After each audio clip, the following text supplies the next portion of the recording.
आमदीद। दोस्तों, आज की वीडियो यकीनी तौर पर आपका दिल दहला कर रख देगी, क्योंकि इस वीडियो में हम आपको मज़ार कायद की एक ऐसी हकीकी कहानी सुनाने जा रहे हैं जहां एक पूरे गैंग के जरिए 6000 लड़कियों का रेप किया गया था। तो आज की इस वीडियो में हम यही डिस्कस करेंगे कि एक एहतराम की निगाह से देखी जाने वाली जगह पर ऐसा घिनौना काम कैसे किया जा रहा था और कैसे ये गैंग पुलिस के शिकंजे में आया। लिहाजा ये सब जानने के लिए इस कीमती और मालूमाती वीडियो को शुरू से लेकर आखिर तक खुद भी देखिएगा और अपने दोस्तों के साथ भी शेयर जरूर कीजिएगा। तो आइए चलकर मौजू का बाकायदा आगाज करते हैं। नाजरीन, पाकिस्तान का बच्चा बच्चा इस बात से वाकिफ है कि कराची में मौजूद मज़ार कायद वो जगह है जहां पाकिस्तान के बानी कायदे आज़म मोहम्मद अली जिन्ना का मकबरा मौजूद है। इसलिए इस जगह को निहायत ही अकीदत और एहतराम की निगाह से देखा जाता है। लेकिन कोई भी नहीं जानता था कि इस जगह कई सालों से ऐसे ऐसे गलीज काम भी सरंजाम दिए जा रहे हैं जिनकी माफी ना तो इस दुनिया में मिल सकती है और ना ही आखिरत में। किसी ने भी नहीं सोचा होगा कि वो शख्स जिसने पाकिस्तान को बनाने के लिए न दिन देखा न रात, न सेहत देखी और ना ही आराम और सुकून, तो उसकी आखिरी आरामगाह पर ऐसी हरकतें की जाएगी जिन्हें सोचकर भी शर शर्म से झुक जाएगा। जी हाँ, एक सीनियर जर्नलिस्ट जिनका नाम तनवीर है, वो अपनी एक तहरीर में बयान करते हैं कि मज़ार कायद के गार्ड्स के लिए बनाए गए कमरों में 18 साल लड़की का मुसलसल 3 दिन तक रेप होता रहा। तीसरे दिन जब लड़की कमरे से बाहर निकली तो उसने मेन गेट के पास खड़ी रेंजर्स की मोबाइल को रोते हुए बताया कि आप लोग यहाँ किसकी हिफाजत के लिए खड़े हैं। मुझे अगवा करके अंदर कमरे में 3 दिन तक ज्यादती का निशाना बनाया जाता रहा, मगर कोई बचाने नहीं आया। दोस्तों, इसके अलावा साबिक एसएसपी न्याज खोसा की कही हुई बात किसी हद तक इंसान का दिल दहला के रख सकती है। वो कहते हैं कि सन 2008 में मेरी पोस्टिंग जिला ईस्ट में थी, तो उस वक्त एक फैमिली मज़ार कायद पर घूमने आई और घूमते घूमते उनकी एक 18 साल जवान लड़की जिसका नाम रजिया कुबरा था, अचानक से गायब हो गई। मज़ार कायद से जवान लड़की का ऐसे गायब हो जाना काफी हैरान कुन था। लिहाजा उस वक्त इस बात को पूरे मीडिया में शोर मचाकर हद से ज्यादा उछाला गया, जिस वजह से केस काफी ऊपर चला गया। उस वक्त पंजाब के आईजी अजहर फारूकी नामी शख्स थे जिन्होंने केस एसएसपी न्याज खोसा के हवाले कर दिया। लड़की को कमरे से निकलने के बाद थाना ब्रिगेड के हवाले कर दिया गया। न्याज खोसा भी वहां पहुंच गए। उनका कहना था कि जब मैंने लड़की का बयान लिया तो मेरे होश उड़ गए। लड़की का कहना था कि जब हम मज़ार कायद पर घूम रहे थे तो एक लड़का मेरे पास आया जिसके हाथ में एक जग गिलास था। उसने करीब आकर गिलास में शरबत डाला और मुझे पीने को कहा। मुझे भी उस वक्त प्यास लगी थी, लिहाजा मैंने वो शरबत पी लिया। इसके बाद मुझे चक्कर आने लगे और बस इतना याद है कि वो लड़का मुझे एक कमरे में लेकर जा रहा है और मैं बेहोशी की हालत में उसके साथ चली जा रही थी।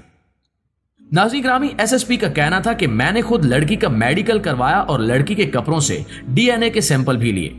जिस कमरे में लड़की के साथ ज्यादती की गई थी, जब चौकीदार के उस कमरे को चेक किया गया तो कमरे में एक चटाई और कुछ कपड़े पड़े थे, लेकिन चटाई और वहां पड़े कपड़ों पर भी इंसानी दाग मौजूद थे, जिसके बाद उन्हें भी डीएनए टेस्ट के लिए भिजवा दिया गया। लेकिन जब डीएनए की रिपोर्ट्स मौसूल हुई तो सब के सब दंग रह गए। टेस्ट से जाहिर हो रहा था कि चौकीदार का कमरा कई सालों से गलीज कामों के लिए इस्तेमाल हो रहा है। एसएसपी का कहना था कि आप भी जानकर हैरान रह जाएंगे कि चटाई से तकरीबन 6000 डीएनए मौसूल किए गए थे, जिन्हें हकीकत में हम हुकूमत के मशवरे से गोलमोल कर गए, क्योंकि अगर अवाम को इस बात का पता चल जाता तो हर तरफ हंगामा तो मचता ही, साथ साथ मुल्क की बदनामी भी होती।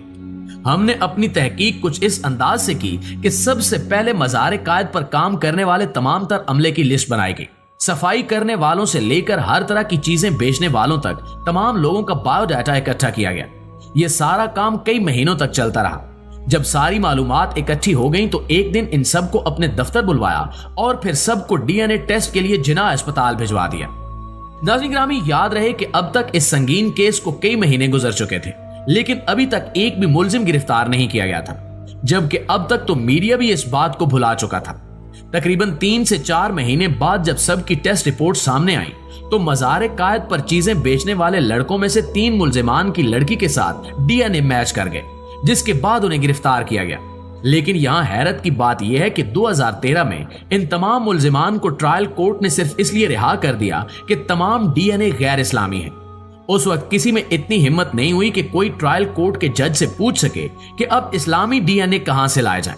लेकिन याद रहे कि जब शेखुपुरा में जैनब नामी एक छोटी सी बच्ची के साथ ज्यादती करके उसे कत्ल किया गया था तो उस बदबख्त शख्स को भी डीएनए के जरिए ही सजा दी गई थी। अब अगर देखा जाए तो साइंस इतनी तरक्की कर चुकी है कि पुलिस की इतनी तफ्तीश के बगैर भी इस तरह के केसेस में मुलजिम को आसानी से गिरफ्तार करना नामुमकिन है। बिल्कुल इसी तरह मीनार पाकिस्तान पर भी एक ऐसा ही वाकया पेश आया था, जब 14 अगस्त के दिन एक आयशा अकरम नामी टिक टाकर घूमने की गरज से आई और उसे कई लोगों ने घेरे में लेकर हवस का निशाना बना डाला। उसने अपनी जान बचाने की बहुत कोशिश की, लेकिन पुलिस समेत कोई भी उसकी मदद को नहीं आया। सब दूर खड़े तमाशा देखते रहे। लिहाजा उस वक्त इस लड़की के पास खुद को हालात के रहमो करम पर छोड़ने के सिवा कोई और ऑप्शन मौजूद नहीं था। उस वक्त सैकड़ों लड़कों ने इसकी वीडियोस बनाई थी। कभी वो इसे तालाब में फेंकते और कभी बाहर निकालकर एक दूसरे के हाथों किसी गेंद की तरह इससे खेलते रहे। लेकिन उस वक्त भी यही मामला हुआ। मामला दबाने के लिए पुलिस ने इन्हें गिरफ्तार तो कर लिया, लेकिन बाद में जल्द ही ये रिहा भी कर दिए गए। प्यारे साथियों, इसी तरह चंद रोज कबल कराची की एक सीसीटीवी वीडियो सामने आई, जिसमें लड़का बाइक से उतरता है और अपनी शर्ट उतारता है, जबकि नीचे उसने कुछ भी पहना नहीं होता, यानी कि बिल्कुल बराना हो जाता है। और अचानक ही पास से एक लड़की गुजरती है जिसने हिजाब कर रखा था। ये बेशरम इंसान उसे बीच रास्ते में ज्यादती करने की कोशिश करता है। गली में कैमरा लगा था जिसमें ये सारा मंजर रिकॉर्ड हुआ। ये बिल्कुल एक वहशी दरिंदा बन चुका था। उस लड़की पर ये ऐसे टूट पड़ा जैसे वो इसके बाप की प्रॉपर्टी हो। अब ये सब पाकिस्तान में आज से नहीं हो रहा, ये कई सालों से होता आ रहा है। लेकिन मजाल है कि कोई इन जिलादों को पकड़े और इन्हें ऐसी कड़ी सजा दे कि आइंदा कभी कोई ऐसी गंदी हरकत करने का सोच भी ना सके।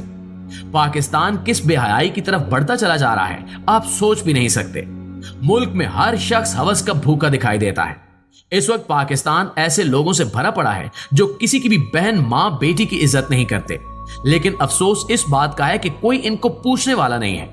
बाहर ममालिक में अगर आप एक मामूली सा ट्रैफिक सिग्नल भी तोड़ते हैं तो आपको ना सिर्फ भारी जुर्माना अदा करना पड़ता है, बल्कि ऐसी सजा भी दी जाती है कि बंदा दोबारा उस जगह से गुजरते हुए भी कांपता है।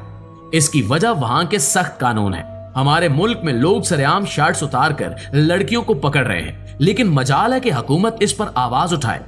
बाहर किसी मुल्क में अगर कोई शख्स ऐसा गंदा काम करने की कोशिश भी करे तो उसके आधे से ज्यादा जिंदगी जेल में गुजर जाती है। लेकिन हमारे मुल्क में क्या होता है, चंद महीनों बाद रिश्वत लेकर रिहा कर दिया जाता है और किसी को कानों कान खबर तक नहीं होती।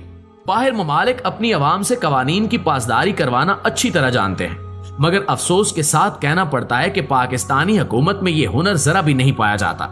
इसी वजह से आज हमारा मुल्क इस हद तक पहुंच चुका है कि हम अपने ही मुल्क की औरतों को राह चलते और ज़ियारतों जैसी मुकद्दस जगहों पर ज्यादती का निशाना बना रहे हैं।